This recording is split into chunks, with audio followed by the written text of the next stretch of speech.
If you're dedicated to the local food movement, add Bluebird Flour to your shopping list. It's about as Southwest Colorado local as you can get.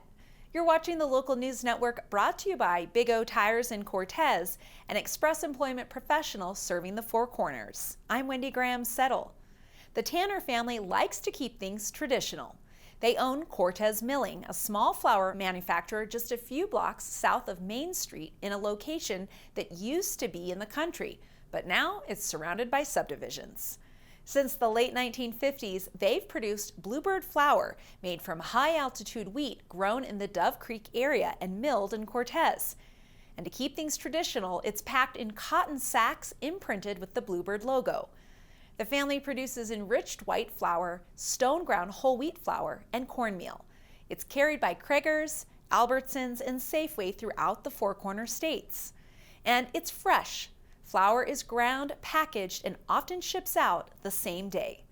The company produces about 40 tons of flour a week with 17 employees.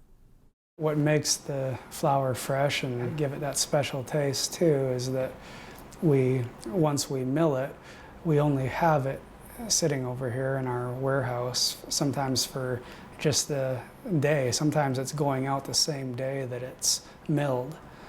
So then obviously in that case, it would get to the store probably the next day.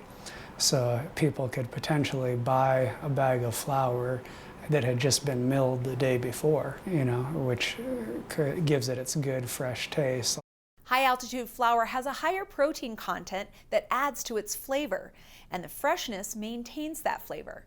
Fresh flour absorbs more liquid. Fermentation occurs faster because of the nutrients and sugars in the flour.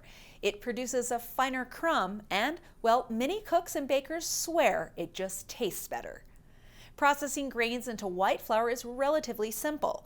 It starts by tempering the wheat berries in water to soften the husks.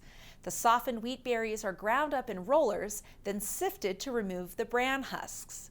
It's sacked and packed and on its way to the grocery store that day or a few days after milling. If you'd like to know more about Bluebird Flour, visit the company's Facebook page at Cortez Milling. Thanks for watching this edition of the Local News Network. I'm Wendy Graham-Settle.